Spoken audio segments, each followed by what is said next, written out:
Capítulo 2. Fé. Visualização do desejo e certeza da realização. O segundo passo em direção à riqueza. A fé é o alquimista da mente.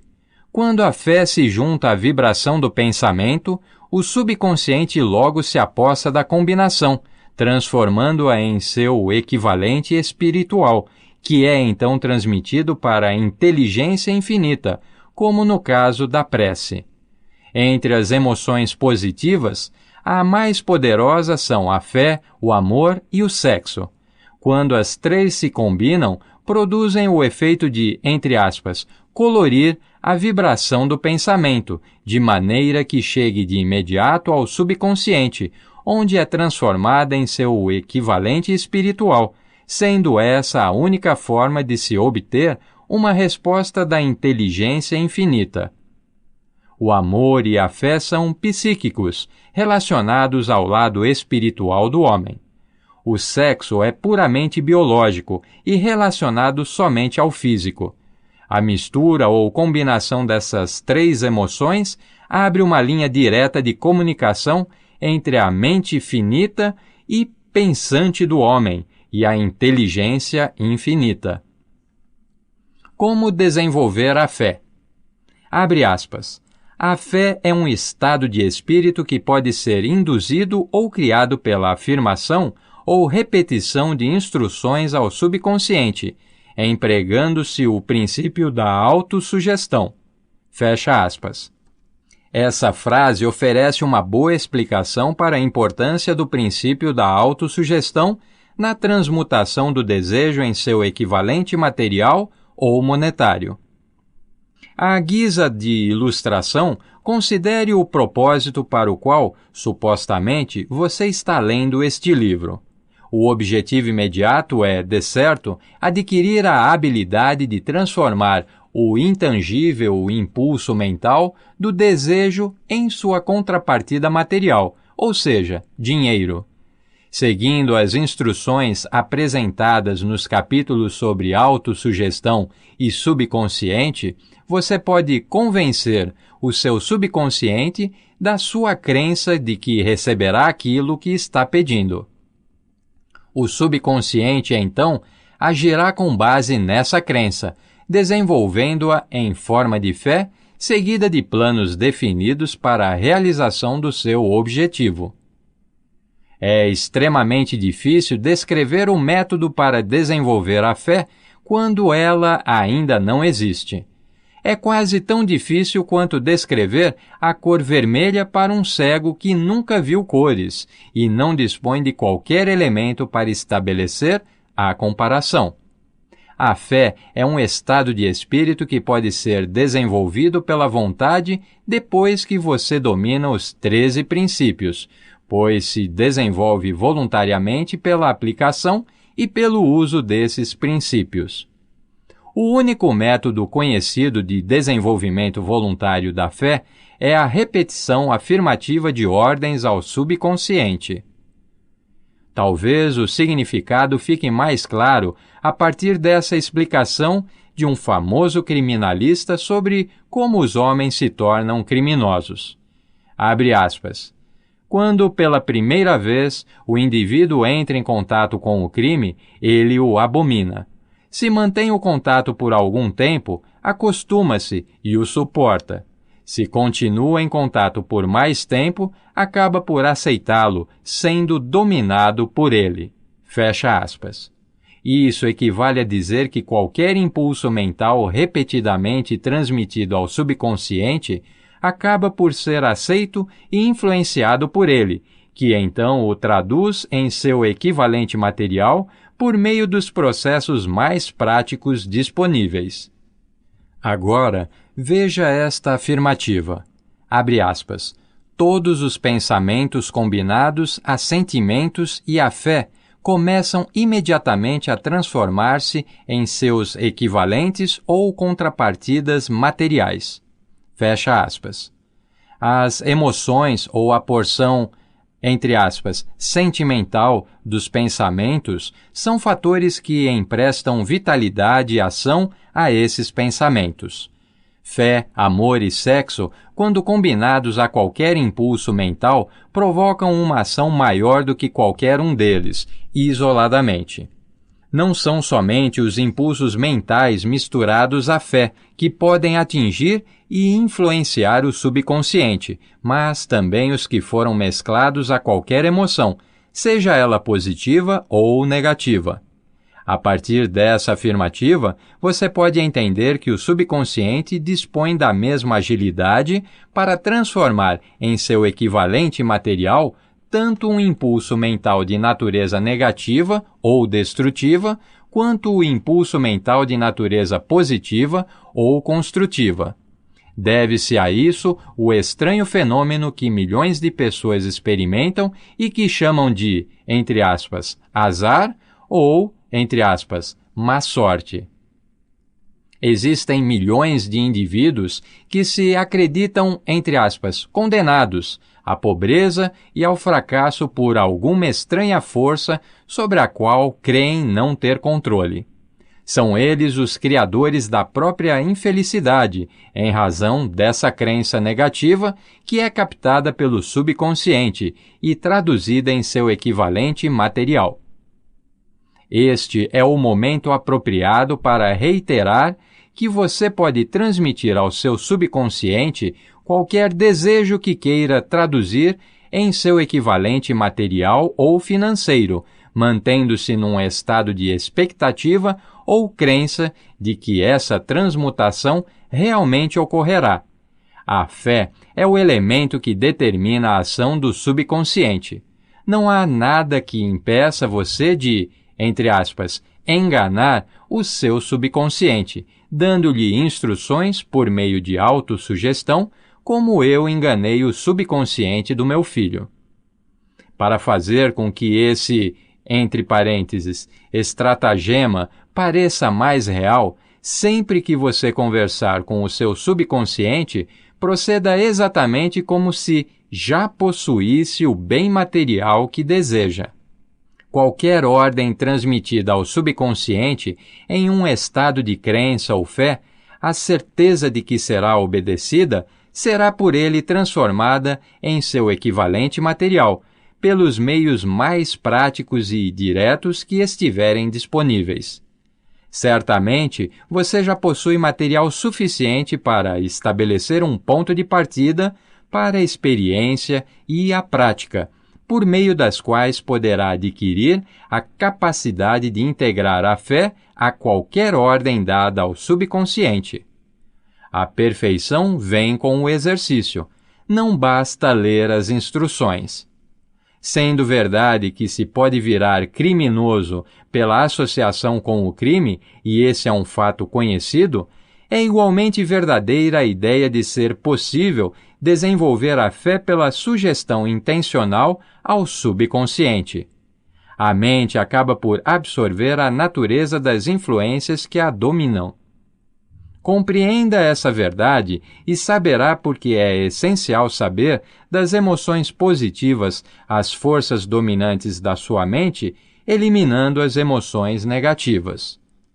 A mente tomada por emoções positivas torna-se um abrigo favorável para o estado de espírito conhecido como fé.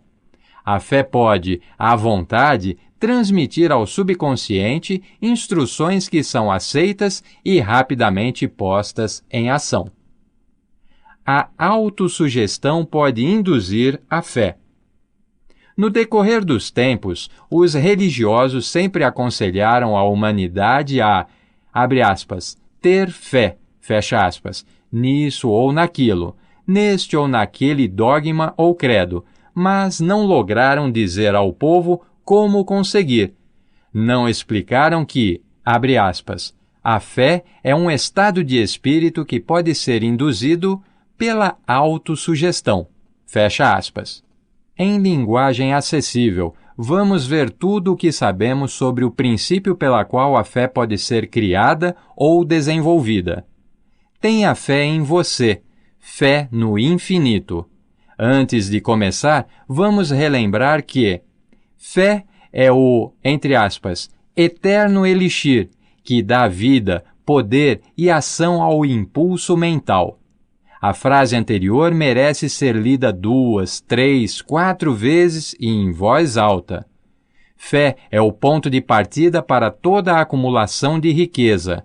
Fé é a base de todos os, entre aspas, milagres e de todos os mistérios que não podem ser analisados pelas leis da ciência. Fé é o único antídoto conhecido para o fracasso. Fé é o elemento que, combinado à prece, abre um canal direto de comunicação com a inteligência infinita. Fé é o elemento que transforma a vibração comum do pensamento criada pela mente finita do homem em seu equivalente espiritual. Fé é o único instrumento por meio do qual as forças cósmicas da inteligência infinita podem ser atraídas e aproveitadas pelo homem. Todas essas afirmativas podem ser provadas. A prova, simples e facilmente demonstrável, está ligada ao princípio da autossugestão. Vamos, pois, concentrar nossa atenção na autossugestão em que consiste e o que é capaz de realizar. Sabe-se que todo indivíduo acaba acreditando no que repete para si mesmo, seja verdade ou mentira. Uma mentira repetida continuamente passa a ser aceita como verdade. Cada um é o que é por causa de seus pensamentos dominantes, aqueles que recebem permissão de ocupar a mente. Os pensamentos que alguém deliberadamente coloca na própria mente, alimenta e combina a uma ou mais emoções, constituem as forças motivadoras que dirigem e controlam cada movimento, ato ou feito seu. Preste atenção à importância desta verdade. Abre aspas. Pensamentos combinados a quaisquer sentimentos ou emoções constituem uma força, entre aspas, magnética, que atrai pelas vibrações do éter outros pensamentos similares ou relacionados. Fecha aspas. Portanto, um pensamento, entre aspas, magnetizado com emoção pode ser comparado à semente que, quando plantada em solo fértil, germina, cresce e se multiplica muitas e muitas vezes até transformar-se em milhões de incontáveis sementes da mesma espécie. O éter é uma imensa massa cósmica de eternas forças de vibração. Constitui-se tanto de vibrações destrutivas quanto de vibrações construtivas.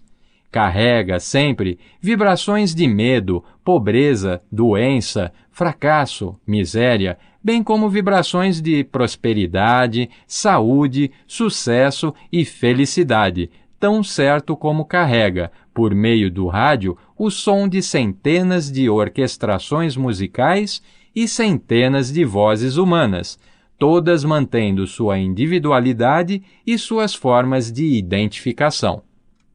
A mente humana atrai continuamente as vibrações existentes na imensidão do éter que sejam capazes de unir-se em harmonia àquelas que a dominam. Qualquer pensamento, ideia, plano ou propósito guardado em nossa mente atrai das vibrações do éter um grande número de semelhantes, adiciona esses, entre parênteses, aparentados, à própria força e cresce até tornar-se dominante, mestre motivador do indivíduo em cuja mente foi abrigado.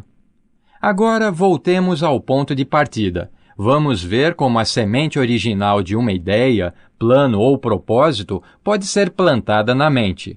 É muito simples, pela repetição. Aí está o porquê de pedirmos que você registre por escrito o seu maior propósito ou alvo principal definido, preservando-o na memória e repetindo-o em alto e bom som, dia após dia, até que as vibrações sonoras alcancem o seu subconsciente. Somos o que somos pelas vibrações dos pensamentos que escolhemos e registramos, através dos estímulos do nosso dia a dia. Decida-se a afastar as influências de um ambiente infeliz e a manter a vida em ordem. Examinando as suas vantagens e desvantagens mentais, você descobrirá que a sua maior fraqueza é a falta de autoconfiança. Essa desvantagem pode ser superada e a timidez pode ser transformada em coragem, com a ajuda do princípio da autossugestão. Esse princípio pode ser aplicado de maneira bem simples. Basta escrever, memorizar e repetir os impulsos mentais positivos, até que se tornem parte do equipamento operacional do seu subconsciente. A fórmula da autoconfiança. Primeiro, sei que possuo a capacidade para alcançar meu propósito definido na vida. Assim, exijo de mim uma ação persistente e contínua para atingi-lo e prometo, aqui e agora, começar a agir imediatamente. Segundo, compreendo que os pensamentos dominantes da minha mente, a seu tempo, se manifestarão em forma de ação física, transformando-se gradualmente em realidade material. Assim, concentrarei meus pensamentos por 30 minutos diariamente, na tarefa de pensar na pessoa que tenciono ser, criando uma clara imagem mental do resultado. Terceiro, sei que, pelo princípio da autossugestão, qualquer desejo que eu guardar com persistência em minha mente acabará por encontrar um meio prático de expressar-se, a fim de atingir o objetivo por ele apoiado. Assim, devotarei 10 minutos do meu dia para exigir de mim o desenvolvimento da autoconfiança. Quarto, escrevi claramente uma descrição do meu alvo principal definido na vida e nunca deixarei de tentar alcançá-lo, até desenvolver autoconfiança suficiente para isso. Quinto, percebo com clareza que nenhum bem ou posição pode perdurar, a menos que seja construído sobre verdade e justiça. Assim, não participarei de transação que prejudique qualquer pessoa. Obterei êxito atraindo para mim as forças que quero usar e a cooperação de outras pessoas. Induzirei os outros a me servirem por meio do meu desejo de servi-los. Eliminarei hostilidade, inveja, ciúme, egoísmo e cinismo, desenvolvendo amor por toda a humanidade, porque sei que uma atitude negativa em relação aos outros jamais poderá trazer-me sucesso. Farei os outros acreditarem em mim, pois acreditarei neles e em mim. Assinarei meu nome nesta fórmula, como garantia de preservá-la na memória e lê-la em voz alta uma vez por dia, com fé plena de que gradualmente influenciarei meus pensamentos e minhas ações de maneira a tornar-me uma pessoa bem-sucedida e autoconfiante. Por trás dessa fórmula há uma lei da natureza, ainda não explicada, que sempre confundiu os cientistas. Os psicólogos a chamaram de, entre aspas, autossugestão, e assim ficou. Pouco importa o nome dado a essa lei. O importante é que ela funciona para a glória e o sucesso da humanidade, desde que usada construtivamente. Por outro lado, se usada destrutivamente, funciona com a mesma eficácia. Nessa afirmação, pode ser encontrada uma verdade muito importante. Aqueles que sucumbem à derrota e acabam a vida na pobreza, na miséria e no sofrimento, aplicaram negativamente o princípio da autossugestão. A causa está no fato de que todo impulso mental tem a tendência de tomar a forma de seu equivalente material. O subconsciente, laboratório químico no qual todo impulso mental é combinado e preparado para transformar-se em realidade física, não faz distinção entre impulsos mentais construtivos e destrutivos. Ele funciona a partir do material com o qual é alimentado, por meio dos nossos impulsos mentais. O subconsciente transforma tão prontamente em realidade um pensamento provocado pelo medo, quanto outro gerado pela coragem ou pela fé. Os anais da medicina são ricos em ilustrações de casos de, abre aspas, suicídio por sugestão, fecha aspas. Uma sugestão negativa, assim como qualquer outro meio letal, pode levar à morte. Em uma cidade do meio-oeste dos Estados Unidos, um bancário chamado Joseph Grant, abre aspas, tomou emprestada, fecha aspas, uma grande soma em dinheiro do banco, sem o conhecimento dos diretores, e perdeu tudo no jogo. Certa tarde, o auditor foi verificar as contas. Grant deixou o banco, tomou um quarto num hotel local e, quando o acharam, 3 dias depois, estava deitado na cama, lamentando-se e gemendo, repetindo sem parar. Abre aspas. Meu Deus, isso vai me matar. Não posso suportar essa desgraça. Fecha aspas. Em pouco tempo, estava morto. Os médicos diagnosticaram o caso como, abre aspas, suicídio mental. Fecha aspas. Quando usada construtivamente, a eletricidade faz girar as engrenagens da indústria, prestando bons serviços. Se mal empregada, pode extinguir a vida. Com a lei da autossugestão, acontece o mesmo. Conforme o entendimento e a aplicação, pode levar à paz e à prosperidade ou em direção ao vale da miséria, do fracasso e da morte. Se você encher a mente de medo e duvidar de sua capacidade de utilizar as forças da inteligência infinita, a lei da autossugestão tomará esse espírito de descrédito, adotando-o como padrão que o subconsciente transformará em seu equivalente material. Isso é tão certo quanto 2 e 2 são 4. Assim como o vento leva uma embarcação para o leste e outra para o oeste, a lei da autossugestão pode fazer você progredir ou regredir, conforme a disposição das velas do seu pensamento. A lei da autossugestão, pela qual é possível alcançar níveis de realização surpreendentes, é bem descrita nestes versos. Abre aspas. Se pensa que está derrotado, você estará. Se pensa que não tem coragem, você não terá. Se gosta de vencer, mas pensa que não pode, é quase certo que não vencerá. Se pensa que vai perder, você está perdido, porque, pelo que se vê, o sucesso começa com a vontade, tudo depende do estado de espírito. Se pensa ser inferior, você é. É preciso pensar alto para subir. É preciso estar seguro de si, para ganhar um prêmio.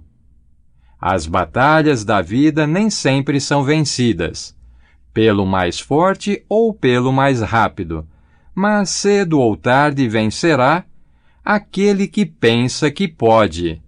Fecha aspas.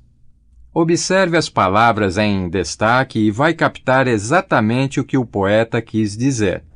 Em algum lugar dentro de você, talvez nas células do cérebro, repousa, adormecida, a semente da realização que, se estimulada e ativada, é capaz de levá-lo a alturas inimagináveis. Assim como o virtuose consegue extrair os mais belos sons das cordas de um violino, você pode fazer o gênio que dorme em seu cérebro despertar e apontar-lhe o caminho do sucesso. Até completar 40 anos, Abraham Lincoln foi um fracasso em tudo o que tentou. Foi um, abre aspas, João Ninguém, fecha aspas, até que uma experiência extraordinária ocorreu em sua vida, estimulando o gênio que trazia adormecido no coração e no cérebro e dando ao mundo um grande homem. Essa, entre aspas, experiência misturou-se com emoções de tristeza e amor, chegando até ele por intermédio de Anne Rutledge, a única mulher que realmente amou. É fato notório que a emoção do amor é parente próxima do estado de espírito que chamamos fé, porque o amor quase chega a transformar impulsos mentais em seus equivalentes espirituais.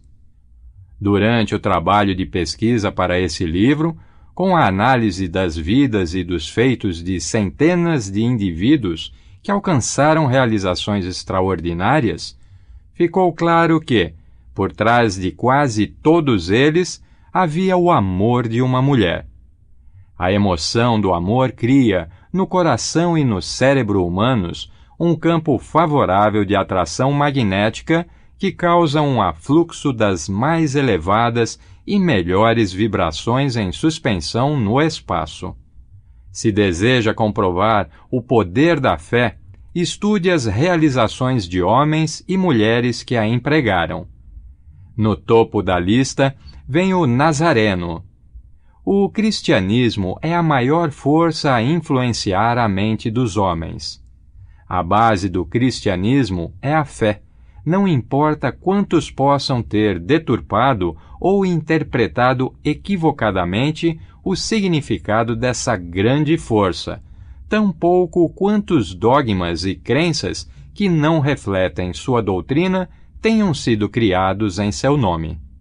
A essência dos ensinamentos e das realizações de Cristo, que podem ter sido interpretadas como, entre aspas, milagres, eram nada mais, nada menos, que fé. Se existe o fenômeno chamado, entre aspas, milagre, ele é produto desse estado de espírito chamado fé. Alguns professores de religião e muitos dos que se dizem cristãos não compreendem nem praticam a fé. Vamos considerar o poder da fé exercido por um homem conhecido em todo o mundo civilizado, Mahatma Gandhi, da Índia. Nesse homem, o mundo tem um dos mais incríveis exemplos das possibilidades da fé. Gandhi foi mais poderoso do que qualquer outro homem vivo de seu tempo, e isso sem contar com qualquer das armas que habitualmente acompanham o exercício do poder, tais como navios de guerra, soldados ou material bélico. Gandhi não possuía dinheiro, nem casa, nem roupas, mas tinha poder. Como isso era possível? Gandhi conquistou o poder com base em sua compreensão do princípio da fé e em sua habilidade de transplantar essa fé para a mente de 200 milhões de pessoas. Gandhi realizou, pela influência da fé, o que o mais forte poderio militar não conseguiu nem jamais conseguirá fazer com seus soldados e seu equipamento militar. Ele realizou o feito extraordinário de convencer 200 milhões de mentes a se unirem e agirem em harmonia, como se fossem uma só. Que outra força sobre a face da terra, a não ser a fé, conseguiria tanto? Chegará o dia em que empregados e empregadores descobrirão as possibilidades da fé. Esse dia está nascendo. O mundo inteiro tem tido a oportunidade de testemunhar o que a falta de fé pode causar à economia. Certamente, a civilização produziu um número suficiente de seres humanos inteligentes para fazerem uso da grande lição que a desaceleração da economia ensinou ao mundo. Nesse período, o mundo teve inúmeras provas de que o medo amplamente disseminado paralisa as engrenagens de indústrias e empresas. Dessa experiência, surgirão líderes nos meios empresarial e industrial que se beneficiarão do exemplo que Gandhi nos legou, aplicando aos negócios a mesma tática que ele utilizou para reunir o maior número de seguidores que o mundo já viu. Esses líderes brotarão entre os trabalhadores anônimos das usinas siderúrgicas, das minas de carvão, das fábricas de automóveis, em cidades grandes e pequenas. O mundo dos negócios vai mudar, não tenha dúvida. Os métodos do passado, baseados na combinação econômica de força e medo, serão substituídos por melhores princípios de fé e cooperação. Trabalhadores receberão mais do que salários. Aqueles que sustentam a empresa participarão dos lucros. Mas, primeiro, precisam ser mais dedicados e parar com conflitos e disputas. Precisam conquistar o direito à participação nos lucros. Além do mais, e isso é o mais importante de tudo, os líderes serão indivíduos capazes de compreender e aplicar os princípios de Mahatma Gandhi. Somente assim conseguirão despertar em seus seguidores o espírito de completa cooperação, que constitui o poder em sua forma mais elevada e duradoura. Esta estupenda era tecnológica em que vivemos e da qual estamos apenas emergindo, tomou a alma dos homens. Os líderes tratam os funcionários como peças de engrenagem. Foram forçados a isso como resultado de negociações, segundo as quais os empregadores recebem sem dar, o que prejudica todos os envolvidos. A palavra de ordem no futuro será alegria e felicidade para o ser humano. E, quando esse estado de espírito for atingido, os resultados serão muito melhores do que aqueles do tempo em que o empregado não conseguia combinar fé, interesses pessoais e trabalho.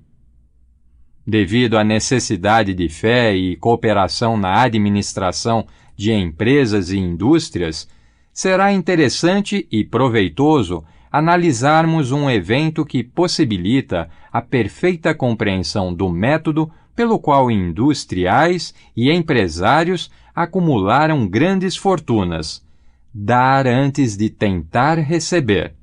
O evento escolhido como exemplo data de 1900, quando a United States Steel Corporation foi formada. Ao ler a história, guarde estes fatos fundamentais e compreenderá como as ideias se converteram em enormes fortunas. Primeiro, a enorme United States Steel Corporation nasceu na mente de Charles M. Schwab, sob a forma de uma ideia criada em sua imaginação. Segundo, ele acrescentou fé à ideia. Terceiro, formulou um plano para transformar a ideia em realidade material e financeira. Quarto, colocou o plano em ação, com o famoso discurso no University Club. Quinto, aplicou o plano com persistência, levando-o adiante, com base em uma decisão firme, até concretizá-lo. Sexto, seu desejo ardente preparou o caminho para o sucesso. Se você faz parte daqueles que se perguntam como as grandes fortunas foram acumuladas, a história da criação da United States Steel Corporation tem muito a contar. Se ainda duvida de que as pessoas possam pensar e enriquecer, poderá ver claramente nesta história a aplicação de grande parte dos 13 princípios descritos neste livro. Essa surpreendente descrição do poder de uma ideia foi relatada em cores vivas por John Lowell no New York World Telegram, que gentilmente permitiu a reprodução da matéria. Um belo discurso de $1 bilhão após o jantar. Abre aspas. Na noite de 12 de dezembro de 1900, quando cerca de 80 pessoas da elite financeira mundial encontraram-se no salão de banquetes do University Club, na Quinta Avenida, para homenagear um jovem vindo do Oeste, poucos convidados perceberam estar diante do mais importante episódio da história da indústria dos Estados Unidos.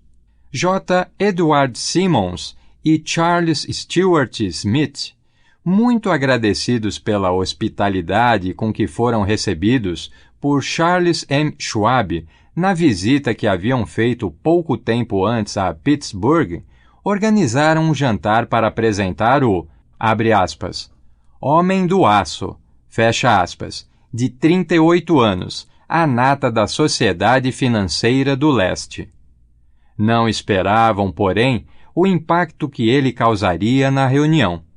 Na verdade, Schwab havia sido prevenido pelos amigos de que o grupo de abastados de Nova York não se deixaria impressionar pela oratória e que, caso não quisesse entediar os Stillmans, Harrimans e Vanderbilts, seria melhor limitar-se a uns 15 ou 20 minutos de superficialidade e só. Inclusive John Pierpont Morgan, sentado à direita de Schwab, como pedia sua alta posição, pretendia honrar a mesa do banquete com sua presença apenas por um breve tempo. E, no que se refere à imprensa e público, o evento era de tão pouca importância que não lhe foi feita qualquer referência nos meios de comunicação. Assim, os dois anfitriões e seus distintos convidados saborearam os habituais 7 ou 8 pratos. Houve pouca conversa sobre assuntos cuidadosamente escolhidos. Entre os banqueiros e corretores presentes, poucos conheciam Schwab, cuja carreira florescera nos arredores do rio Monongahela. Porém, antes que terminasse a noite, todos, inclusive Morgan, o mago das finanças, ficariam impressionados e a United States Steel Corporation, um bebê de $1 bilhão, seria concebido.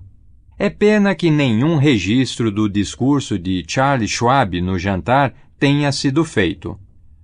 Alguns pontos foram repetidos em outra ocasião, durante um encontro semelhante, dessa vez com banqueiros de Chicago. E ainda mais tarde, quando o governo entrou com uma ação para dissolver o Truste do Aço, ele deu, do banco das testemunhas, sua versão dos argumentos que estimularam Morgan a uma frenética atividade financeira. É provável, no entanto, que tenha sido um discurso despretensioso, nada rebuscado, pois as sutilezas de linguagem nunca preocuparam Schwab, cheio de sátiras combinadas com graça e inteligência. Apesar disso, sua fala teve uma força e um efeito estimulantes sobre os 5 bilhões de capital estimado, representado pelos convivas. Depois de Schwab falar durante 90 minutos, enquanto os participantes da reunião se encontravam ainda sob o encanto de suas ideias, Morgan o levou para um canto discreto, onde se sentaram e, balançando as pernas do alto do assento desconfortável, conversaram por mais de 1 hora. A mágica da personalidade de Schwab atuava à força máxima, mas o mais significativo e marcante foi o programa bem elaborado e claramente definido, apresentado por ele para a ampliação da Steel.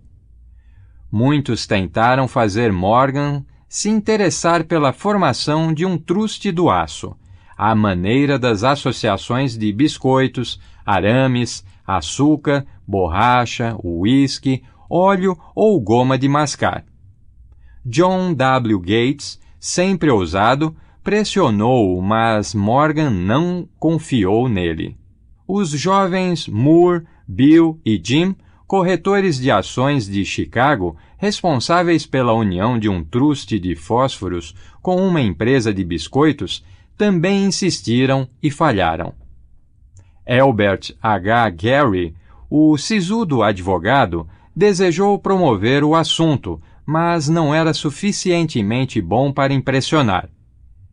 até a eloquência de Schwab levar Morgan às alturas, de onde pôde visualizar os bons resultados do mais arrojado empreendimento financeiro já concebido, o projeto tinha sido considerado o sonho delirante de alguém em busca de dinheiro fácil.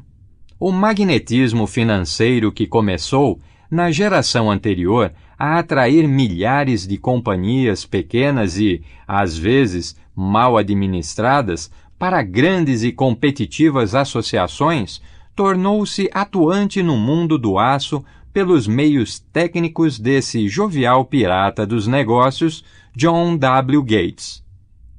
Ele já havia formado a American Steel and Wire Company, resultado da fusão de uma cadeia de pequenas empresas, e criaram junto com Morgan a Federal Steel Company.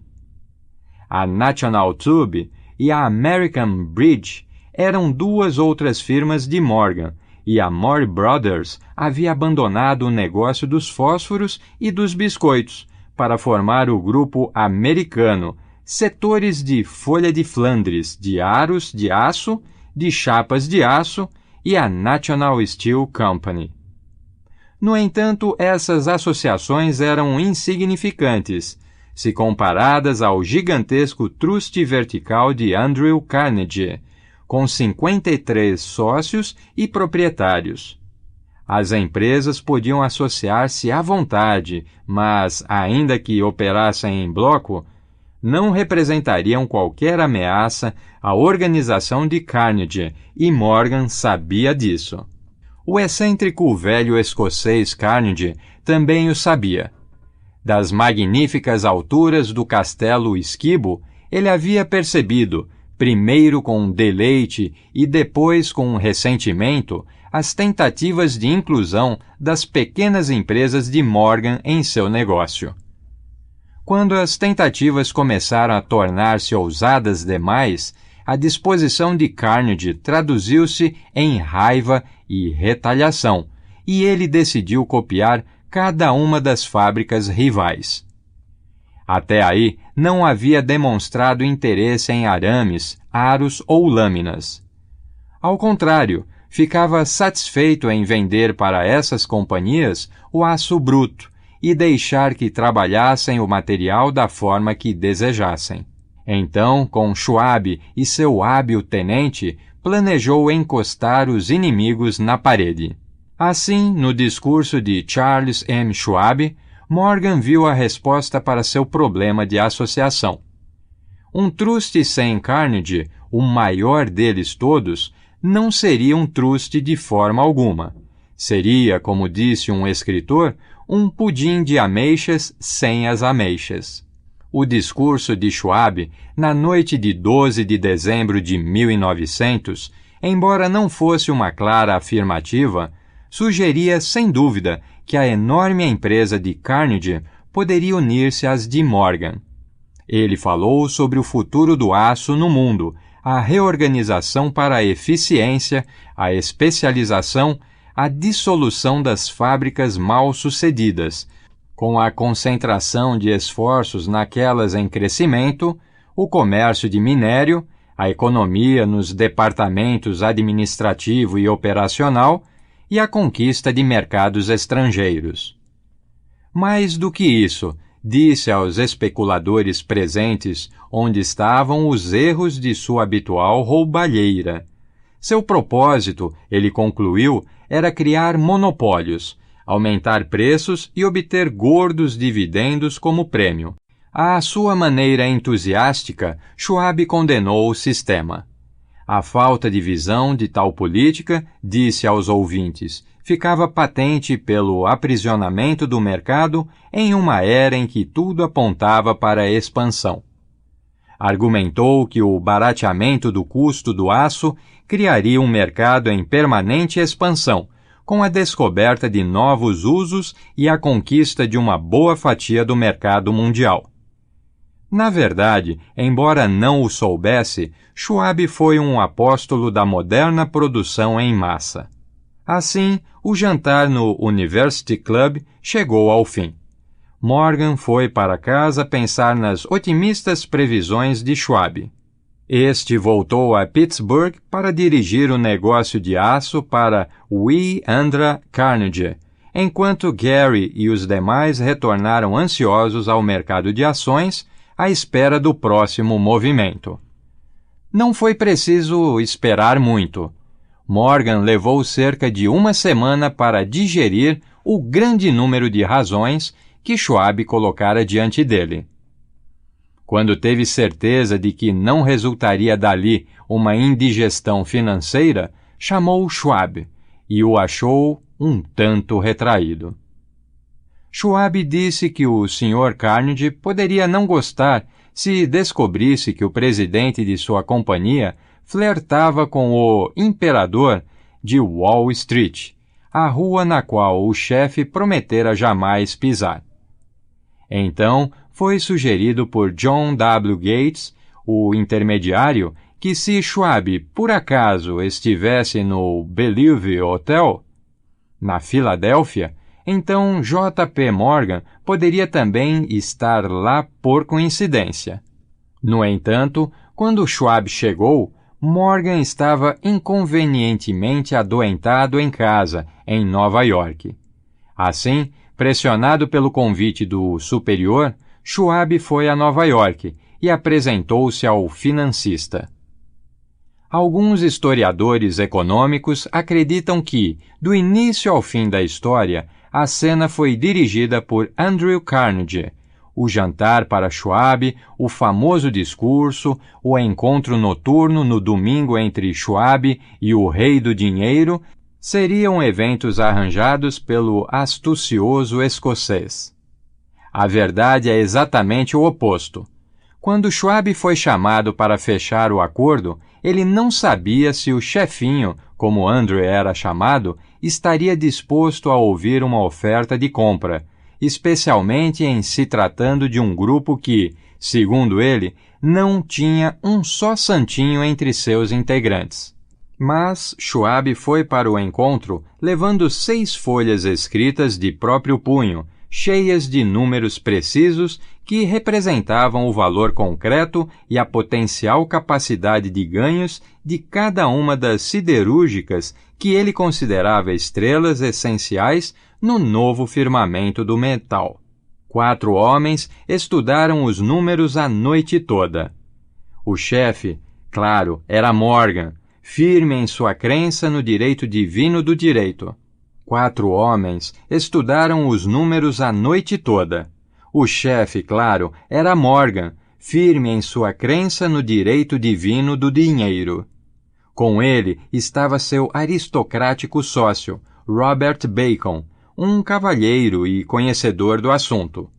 O terceiro era John W. Gates, a quem Morgan não levava a sério, considerando-o um jogador. O quarto era Schwab, que, na época, sabia mais sobre o processo de fazer e vender aço do que qualquer um. Durante a reunião, os números do homem de Pittsburgh não foram questionados em momento algum. Se ele dizia que uma companhia valia tanto, então valia tanto e não mais. Insistiu também que só fossem incluídas na operação as empresas indicadas por ele. Havia concebido uma corporação na qual não haveria duplicação, nem mesmo para satisfazer a ambição dos amigos, que queriam descarregar suas companhias nos amplos ombros de Morgan. Assim, deixou de fora, deliberadamente, diversas grandes firmas sobre as quais os Walruses e Carpenters de Wall Street tinham pousado olhos cobiçosos. O dia amanhecia. Morgan se levantou e endireitou as costas. Só uma pergunta não fora respondida. Você acha que pode persuadir Andrew Carnegie a vender? Perguntou. Posso tentar, respondeu Schwab. Se você conseguir que ele venda, eu me encarrego da questão, disse Morgan. Até aí tudo bem. Mas será que o Carnegie venderia? Quanto pediria? Schwab pensava em algo em torno de 320 milhões de dólares. De que maneira ele receberia esse pagamento? Em ações ordinárias ou preferenciais? Em títulos? Em dinheiro? Ninguém pode levantar 1/3 de bilhão de dólares em dinheiro. Em janeiro, houve uma partida nos semicongelados campos de golfe de St. Andrews, em Winchester, que Andrew Carnegie disputou embrulhado em suéteres para suportar o frio, enquanto Charles Schwab falava sem parar, como de hábito, para manter o espírito alerta. Todavia, nenhuma palavra sobre negócios foi mencionada até que a dupla sentou-se, no calor aconchegante do chalé de Carnegie. Então, usando a mesma persuasão com que havia hipnotizado 80 milionários no University Club, Schwab derramou as tentadoras promessas de aposentadoria no conforto dos milhões não declarados, para satisfazer os caprichos sociais do outro. Carnegie capitulou, escreveu um número numa folha de papel, entregou-a a Schwab e disse: "Certo, é por esta quantia que venderemos." A quantia era de aproximadamente 400 milhões de dólares, e ele chegou a tal cifra tomando como preço básico os 320 milhões mencionados por Schwab, mais 80 milhões que representavam o valor do aumento de capital dos 2 anos anteriores. Mais tarde, no convés de um transatlântico, o escocês disse a Morgan em tom lamentoso: "Eu devia ter pedido mais 100 milhões de dólares." "Se tivesse pedido, teria conseguido", disse Morgan em tom animador. Houve um certo alvoroço, é claro. Um correspondente britânico telegrafou, informando que a comunidade internacional do aço estava assustada com a gigantesca associação. O reitor Hadley de Yale declarou que, a menos que os trustees fossem regulados, o país poderia esperar um imperador em Washington nos próximos 25 anos. Porém, o hábil manipulador de ações, Kenney, colocou mãos à obra e empurrou as novas ações para o público com tanta disposição que todo o excesso, estimado em cerca de 600 milhões de dólares, foi absorvido num piscar de olhos. Dessa forma, Carnegie teve seus milhões, o grupo de Morgan ficou com 62 milhões de dólares pelo incômodo, e todos os rapazes de Gates e Gary receberam sua cota de milhões. Schwab, aos 38 anos, teve sua recompensa. Tornou-se presidente da nova corporação e permaneceu no controle até 1930. A dramática história de Big Business que você acabou de ler foi incluída neste livro porque é uma perfeita demonstração do método pelo qual o desejo pode ser transformado em seu equivalente material.